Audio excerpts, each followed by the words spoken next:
16వ అధ్యాయం 1-5 వరకు ఇలా రాయబడింది. విశ్రాంతి దినము గడిచిపోగానే మగ్దలేని మరియయు యాకోబు తల్లి అయిన మరియయు సలోమోయు వచ్చి ఆయనకు పూయవలనని సుగంధ ద్రవ్యములు కొనిరి. వారు ఆదివారమున పెందల కాడన లేచి బయలుదేరి సూర్యోదయం అయినప్పుడు సమాధి యొద్దకు వచ్చుచుండగా సమాధి ద్వారం నుండి మన కొరకు ఆ రాయి ఎవరు పొర్లించినని ఒకరితో ఒకరు చెప్పుకొనచుండిరి. వారు వచ్చి కనులెత్తి చూడగా రాయి పొర్లింపబడి ఉండుట చూచిరి. ఆ రాయి ఎంతో పెద్దది. అప్పుడు వారు సమాధిలో ప్రవేశించి తెల్లని నిలువుటంగి ధరించుకుని ఉన్న ఒకడు పొడుచువాడు కుడివైపున కూర్చుండ చూచి మిగులు కలవరపడి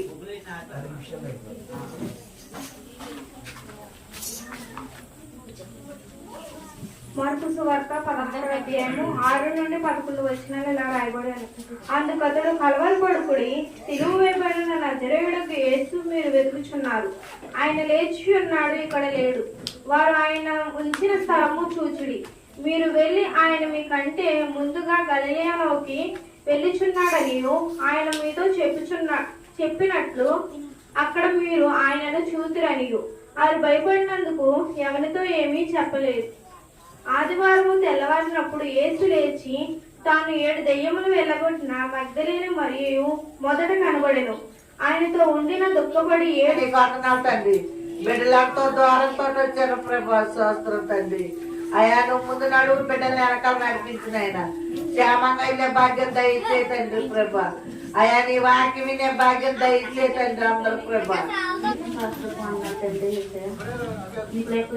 స్తోత్రండి. పాటలు పాడి పెట్టిందండి, దీవించండి. వాక్యం చెప్పి పాస్ట్ కట్టండి. వాక్యం చెప్తుండగా తండ్రి మా మనసులు కదిలితండి. ఏమైనా చెడు ఆలోచన చెడు బుద్ధులు ఉంటే మనకి తొలగిపోయిందండి. మీ సేవలు మనం జాగ్రత్తగా గమనించాలి. అసలు పునరుద్ధానం అంటే ఏమిటి అంటే యేసుక్రీస్తు తిరిగి లేవడం.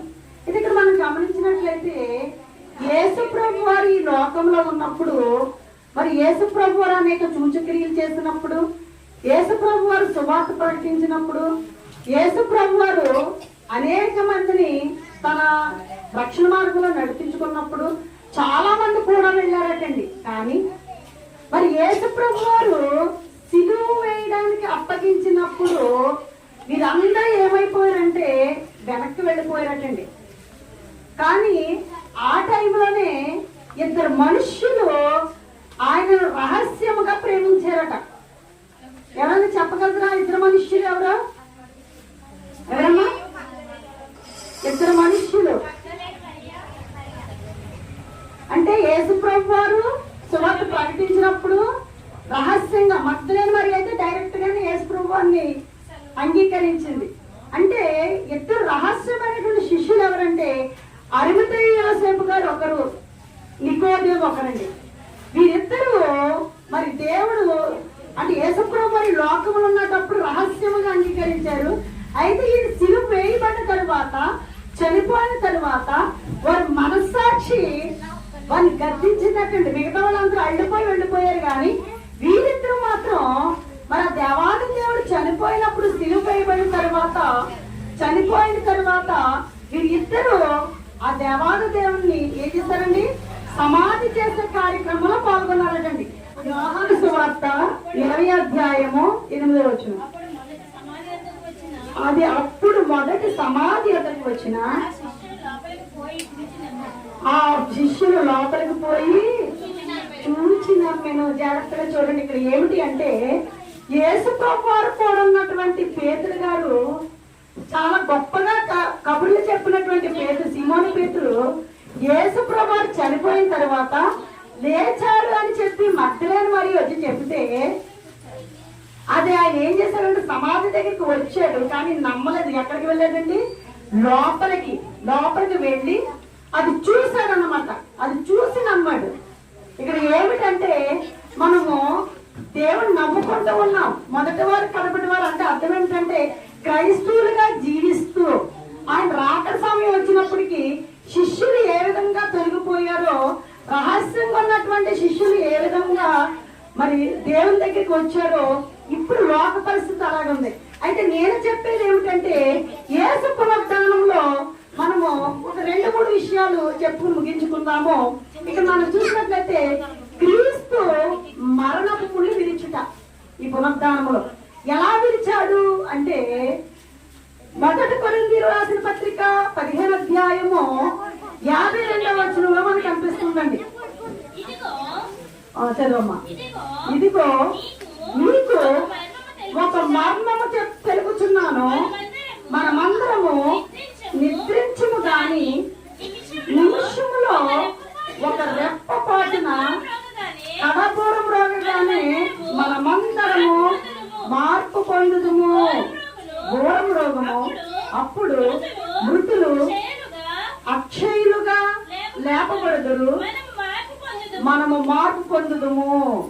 చాలా ఇక్కడ మనం చూసినట్లయితే మరి యేసు పునరుద్ధానము, ఎందుకంటే యేసు ప్రభు వారు సిలువపై పలికిన మాటల కంటే ఆయన చనిపోయి తిరిగి లేచడంలో గొప్పతనం ఉంది. ప్రపంచంలో చనిపోయిన వారు చాలా మంది ఉన్నారు, కానీ లేచిన వారు ఎవరు అంటే మన యేసుక్రీస్తు వారి దేవుని మహిమ కలుగును గాక. అయితే ఇక్కడ మనం చూసినట్లయితే మనకి 52వ వచనంలో ఏమిటంటే, మీకు ఒక మర్మము తెలుపుచున్నాను, మనమందరము కడపూరం రోగగానే. అంటే ఈ పునరుద్ధానం ఏం చేస్తుందంటండి, మరణపు మునిని విరగొట్టింది. అంటే అర్థం ఏమిటంటే, ఒకవేళ మనం ఆయన రాకడ వచ్చినప్పుడు చనిపోతామండి. ఒకవేళ బ్రతికి ఉన్నామనుకోండి, ఆయన రాకడ వచ్చినప్పుడు సజీవులుగా నిలిచింటే మనము కూడా ఏం చేస్తాం, ఆయనతో పాటు వెళ్తామటండి. అంతేనా మరణపు ముళ్ళు ఆయన ఏం చేసి విరిచేస్తాడు అనమాట. అంటే మరణం అనేది మనం చనిపోయిన వారు చనిపోతూ ఉంటాము. ఒకవేళ ఆయన రాకడ ఆసనం అయితే తర్వాత తరం వారు మరణించకుండానే దేవుని సన్నిధికి ఎత్తబడతారండి, దాని భావము. తర్వాత మనం చూసినట్లయితే పునరుద్ధాన శక్తి కలిగి ఉన్నామంటండి. అదే 1 కొరింథీయులకు రాసిన పత్రిక 15వ అధ్యాయము 20వ వచనంలో చూడండి. అక్కడ మనకి ఇప్పుడైతే నిద్రించిన వారిలో ప్రథమ ఫలముగా క్రీస్తు మృతులలో నుండి లేపబడి ఉన్నాడు. మనుష్యుల ద్వారా మరణం వచ్చిన గనుక మనుష్యుల ద్వారానే మృతుల పునరుద్ధానం కలిగాను. ఇక్కడ మనుషుల ద్వారా మరణం ఎక్కడ వచ్చింది అంటే, ఏదైనా తోటలో ఉన్నటువంటి ఏదైనా తోట మధ్యలో ఉన్నటువంటి ఒక చెట్టు, మంచి చెట్టులా తెలివినిచ్చి చెట్టు. అంటే ఆ ఏదైనా తోటలో ఆ చెట్టుకి 3 లక్షణాలు కలిగి ఉన్నాయి. మంచి ఉంది, చెడు ఉంది, దాంట్లో మంచి చెడుకు సంబంధించినటువంటి తెలివి ఉందండి అందులో.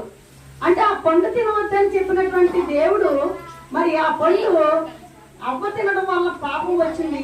ఆ పాపం వల్ల వచ్చిన జీతం మరణం కనుక మనుషుల ద్వారా మరణం వచ్చింది. మన మనుషుల ద్వారానే పునరుద్ధానం వచ్చింది. ఆ మనుషుడు ఎవరు అంటే యేసుక్రీస్తు వారు. ఆ యేసుక్రీస్తు వారు మనుష్య కుమారుడికి లోకములకు వచ్చాడు. ఆయన ద్వారానే మనకి ఏమొచ్చింది, పునరుద్ధానము. అంటే సిలువ వేయబడి చనిపోయి తిరిగి లేచిన వారిలో ప్రథమ ఫలముగా క్రీస్తు ఉన్నాడు. అది నీవు నమ్మితే మనము కూడా తప్పనిసరిగా మరి రాకడ సమయంలో లేస్తామని విశ్వాసం అని కలిగి ఉండాలి. మనం అందరం ఎందుకంటే దేవుని నమ్ముకుంటున్నాం, కారణం ఏమిటి, తప్పనిసరిగా మనం ఏం చేస్తాం, చనిపోయినా లేస్తాం. అందుకనే చూడండి, క్రైస్తవులు చనిపోతే ఏమంటారు, ప్రభునందు నిద్రించారు. మన ప్రభునందు నిద్రిస్తేనే మనకి పునరుద్ధానం ఉంటుందండి. ప్రభునందు నిద్రించకపోతే మనకు పునరుద్ధానం ఉండదు. మరి అక్కడ మనం చూసినట్లయితే మరి పునరుద్ధానంలో దేవుడు మనకు ఒక శక్తిని ఇచ్చాడు. ప్రథమ ఫలముగా ఉన్నాడు. 2వ మాట. 3వది ఏంటంటే యేసు ప్రభు వారు పునరుద్ధానం అంటే ఆయన మరి చనిపోయాడు కదండి. చనిపోయిన తర్వాత అరిమతయి యోసేపు గారి యొక్క సమాధిలో ఆయన పాతి పెట్టబడ్డారు. మరి పాతి పెట్టినప్పుడు మరి ఆయన సమాధిలో ఏం చేశాడు? ఇప్పుడు చాలా మంది చనిపోయిన వారిని పాతి పెడుతున్నామండి. ఆ సమాధిలో పాతి పెట్టినప్పుడు ఆ సమాధులు ఇప్పటికీ కూడా ఖాళీ సమాధిలా లేకపోతే ఎముకలతో ఉన్నటువంటి సమాధిలా? ఆదాము మొదలుకొని ఇప్పుడు వరకు ఎముకలతో ఉన్న ఏ సమాధి ఖాళీగా లేదండి. మరి ఏ సమాధి ఖాళీగా ఉందంటే యేసు ప్రభు వారు తప్పదు ఇప్పుడు. అయితే ఈ 3 రోజులు శుక్రవారం చనిపోయి ఆయన సమాధి చేయబడ్డారు. మరి శనివారం కూడా సమాధిలో ఉన్నారు. ఆదివారం తెల్లవారుచుండగానే పునరుద్ధానం అయ్యాడు. మరి ఎక్కడ ఉన్నాడు ఆ టైంలో ప్రభు వారు? ఏం చేస్తున్నాడండి? ఆయన లేకుండా వెళ్ళే ప్రాంతానికి ఎలాగ వెళ్ళాడు? శనివారం ఎక్కడ ఉన్నాడు ఆయన? మనం ఆలోచన చేస్తే ప్రభు వారు సమాధి చేయబడిన తర్వాత ఆ యొక్క పాతాళంలో అంటే ఆ యొక్క సమాధిలో పాతి పెట్టిన తర్వాత ఆయన యొక్క ఆత్మ ఎక్కడికి వెళ్ళిందో తెలుసండి? చెరలో అంటే పాతాళములోని ఆదాము మొదలుకొని యేసుక్రీస్తు వారు చనిపోయే లోపల ఎంతమంది అయితే, ఎన్ని కోట్ల జనం అయితే చనిపోయారో, దేవుని యందు పరిశుద్ధులుగా ఉన్నటువంటి వారు మరి ఎక్కడ ఉన్నారు అంటే పాతాళంలో ఒక ప్లేస్ ఉందండి, చెర అనే ప్లేస్ లో ఈ ఆత్మలు అక్కడ ఉన్నాయటండి. ఈ ఆత్మలు అక్కడ ఉంటే ఆ దేవాది దేవుడు మరి పాతి పెట్టిన తర్వాత ఆయన ఆత్మ ఎక్కడికి వెళ్ళిపోయిందని పైకి వెళ్ళిపోయిందని మనం అనుకుంటాం. పైకి వెళ్ళలేదుమా, ఆయన దేవా నన్ను ఏల విడిచితో అని చెప్పి చివరికి మరి 7వ మాట ఏమన్నాడు? నా ఆత్మ నీకు అప్పగిస్తున్నాను అన్నాడు. కానీ దేవుడికి అప్పగించాడు కానీ ఆ ఆత్మ ఆయన సన్నిధికి వెళ్ళలేదు. బైబిల్ వాక్యం చూపిస్తుంది మనకి. మరి ఎక్కడికి వెళ్ళాడు అంటే పాతాళములో ఆదాము మొదలుకొని క్రీస్తు వరకు ఎంత జనాభా అయితే చనిపోయారో ప్రభునందు పరిశుద్ధులుగా ఉన్నటువంటి వారు ఒక చెరలో బంధింపబడి ఉన్నారట. అక్కడికి వెళ్ళి ఆయన సువార్త ప్రకటించి ఆ చెరగా తీసుకుని ఆయన రావడం జరిగింది. మరి వచ్చిన తర్వాత మరి ఆదివారం తెల్లవారుచుండగా మరి ఒక దూత అక్కడ ఉంటే మరి మగ్దలే మరి వచ్చినప్పుడు ఆ దూత మాట్లాడుతుంది, యేసు లేచి ఉన్నాడని. మత్తయి సువార్తలోని యోహాను సువార్తలో మరి రాయి పొర్లింపబడి ఉన్నదని మనకు తెలుసు. ఆ రాయి ఎవరు పొర్లించారండి? దేవదూత పొర్లించింది, అంతేనా? చూడండి అక్కడ మత్తయి సువార్త 28వ అధ్యాయంలో దేవదూత పొర్లించింది అన్నారు. అది పొర్లించాక దేవుడు బయటకు వచ్చాడా? కొన్ని విషయాలు మనం నేర్చుకుందాం. మత్తయి 28లో అంటే చదవద్దు కానీ మీకు అంటే అందులో మనకు ఉంది. ఒక దేవదూత అక్కడ నిలబడుతూ ఉంటే మగ్దలేని మరి అక్కడికి వచ్చినప్పుడు మరి ఆ దేవదూత మాట్లాడుతూ ఉంది. ఏమంటే మీరు ఎవరిని వెతుకుచున్నారు అని చెప్పి ఆయన లేచి ఉన్నాడు అని చెప్పడం జరుగుతుంది. అయితే ఇక్కడ మనం గమనించినట్లయితే ఆ సమాధి దగ్గర ఎవరు పొర్లించారండి? రాయి ఎవరు పొర్లించారు? 4 సంవత్సరాలనే ముందు ఎవరు పొర్లించారు అన్నది. ఎవరు పొర్లించలేదా రాయిని? చూడండి, ఇదిగో ప్రభు దూత పరలోకం నుండి దిగి వచ్చి రాయి పొర్లించి దాని మీద కూర్చుండేను. ఎవరు పొర్లించారండి? మరి దూత పొర్లించింది కదా. మరి అప్పటికే ప్రభు వారు దూత పొర్లించి బయటకు వచ్చారా? చెప్పాలి. ప్రభు వారు లేచి ఉన్నారు కదండి. మరి దూత వచ్చినటువంటి వారికి చెప్తుంది దేవుడు లేచాడని. మరి ఆ దూత పొర్లిస్తే ఆ రాయి తీస్తే బయటకు వచ్చాడండి దేవుడు. మీకు అనుమానం రాలేదా? దేవదూత వచ్చి పొర్లించడానికి కారణం ఏమిటి అంటే యేసు ప్రభు వారు బ్రతికి ఉండగానే నేను తిరిగి లేస్తాను అని ప్రవచనాలు కొన్ని చెప్పడం జరిగిందండి. అయితే అన్న కైప ఇటువంటి గొప్ప గొప్ప పరిసయ్యులు శాస్త్రులు వీళ్ళందరూ ఏమన్నారంటే ఈ వంచకుడు మరి బ్రతికి చనిపోయేటప్పుడు అనుకుంటూ ఉన్నారు. బ్రతికి ఉండగా లేస్తానని చెప్పాడు కనుక ఇతను సమాధికి ముద్ర వేసి ఒక బండరాయి పెట్టి సంఖ్యలు వేసేసి కావలి వారిని పెట్టి బయటకు రాకుండా కాపాడదాం అని చెప్పి వారందరూ కూడా కాపలా ఉన్నారటండి. అయితే మరి ఒకవేళ ఇతను లేవలేకపోయినా లేకపోతే ఇతను ప్రాణంతో రాకపోయినా శిష్యులు ఈ శవాన్ని పట్టుకెళ్ళి దాచేసి ప్రభు వారు లేచారని గొప్ప చెప్పుకుంటారు. అటువంటిది జరగకుండా ఉండాలంటే మనం ఏం చేయాలి? కొంతమందిని పోలీసుల్ని కాపలా పెట్టేసి అక్కడ మరి సంఖ్యలతో బిగించేశారటండి. మరి దేవదూత రాయి పొర్లించిందంట. మరి పొర్లించినప్పటికీ మరి దేవదూత యేసుప్రభు లేచినట్టు చూసిందా? ఇక్కడ మనం గమనించినట్లయితే దేవదూత ఆ రాయి పొర్లించడానికి కారణం ఏమిటంటే మనుష్యులు ఆ రాయి పొర్లిస్తే వాళ్ళకి ఏంటంటే శిక్ష పడుతుంది. ఒకవేళ దేవదూత రాయి పొర్లించకపోతే మరి మిగతా వారికి దేవాది దేవుడు లేచాడు పునరుద్ధానుడు అయ్యాడు అన్న సంగతి జనాలకు తెలియదు. అది తెలియజేయడానికి నిమిత్తము పరలోకము నుండి ఒక దూతను యెహోవా దేవుడు పంపించినప్పుడు ఆ దూత వచ్చి అక్కడ ఏం చేసిందంటే ఆ రాయి పొర్లించిందంటే అప్పటికే ఆ రాయి పొర్లించకుండానే మహిమా స్వరూపమైనటువంటి ఆ దేవాది దేవుడు ముందుగానే లేచిపోయి గలిలయ తీర ప్రాంతంలో అక్కడ అగపడుచున్నాడండి. ఎవరికి మగ్దలేని మరి శిష్యులకు కనబడుతూ ఉన్నాడు. ఆ దేవాది దేవుడు అంటే యేసుప్రభు వారు లేవడము ఆ దేవదూత కూడా చూడలేదు. దేవునికి మహిమ కలుగును గాక.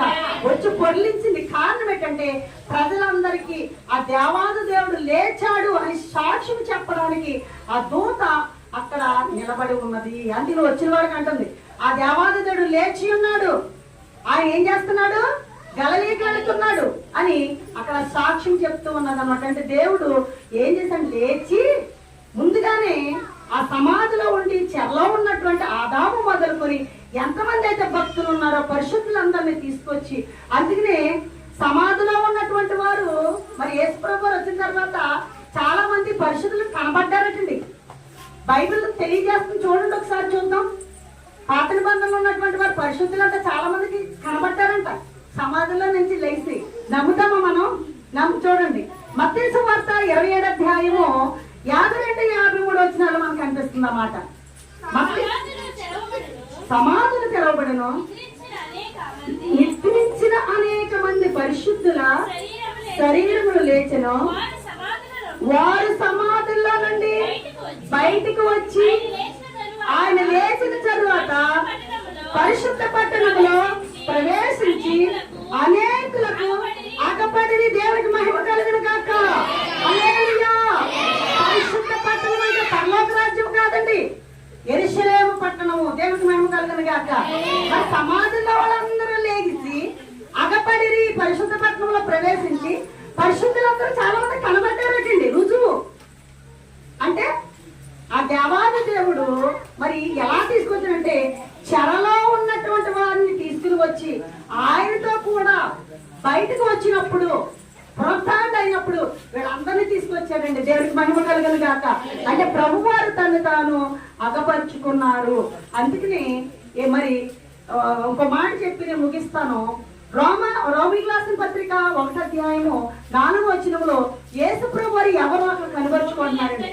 1:4 క్రీస్తు శరీరమును బట్టి, యేసుక్రీస్తు శరీరమును బట్టి దావీదు సంతానముగాను మృతులలో నుండి పునరుత్థానుడైనందున పరిశుద్ధమైన ఆత్మను బట్టి దేవుని కుమారుడుగాను ప్రభావముతో నిరూపింపబడెను.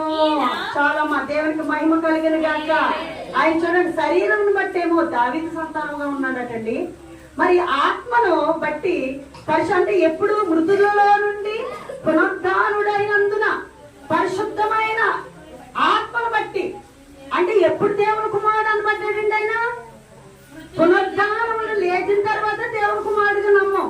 అప్పటి వరకు కూడా అందరూ కూడా ఏమంటున్నారంటే ఈయన వడ్లవాని కుమారుడు కాడా, యోసేపు కుమారుడు కాడా, మరియ కుమారుడు కాడా, యాకోబు యోహాను సహోదరుడు కాడా అని చాలా మంది మాట్లాడుతూ ఉన్నారు.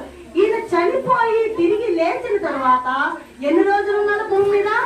40 రోజులు ఉండి 11 సార్లు శిష్యులకును అనేక మంది స్త్రీలకును, మొట్టమొదటిగా మగ్దలేని మరియకును అంటే యాకోబు తల్లి మరియకును ఇంకా శిష్యులకు అందరికీ కాకపరుచుకొని 11 సార్లు కనబడి 40 రోజుల వరకు ఈ లోకంలో ఉండి అప్పుడు ఆరోహణం అయిపోయాడండి. దేవునికి మహిమ కలుగును గాక.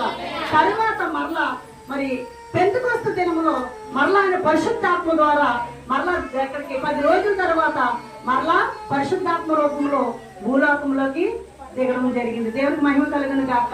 అంటే ఆయన శిలువ కన్నా పునరుత్థానం అవ్వడం వల్ల మరి ప్రపంచంలో ఈనాటికి కూడా మరి దేవాది దేవుడు చనిపోయిన వారు అనేక మంది ఉన్నారు, కానీ లేచిన వారు ఎవరంటే మన దేవాది దేవుడే. దేవునికి మహిమ కలుగును గాక. అందుకనే మృతులలో నుండి లేపబడిన వారిలో ప్రథమ ఫలం ఎవరంటే క్రీస్తు. అది ఎవరైతే నమ్ముతారో, ఎవరైతే విశ్వాసం కలిగి ఉంటారో ఈ పునరుత్థానం దినమును జ్ఞాపకం చేసుకుని మనము కూడా ఒకవేళ ఆయన రాకడ సమయం ఆసనం అయితే సజీవులుగానే మనము కూడా ఎత్తబడతాము. ఒకవేళ మన కాలం అయితే మనం ఆయన దగ్గరికి పెడతాం. దేవునికి మహిమ కలుగును గాక. అటువంటి విశ్వాసము మనందరము కలిగి ఉండేలాగా పరిశుద్ధాత్మ దేవుడు మనందరం నడిపించి ఆశీర్వదించును గాక. ఆమేన్.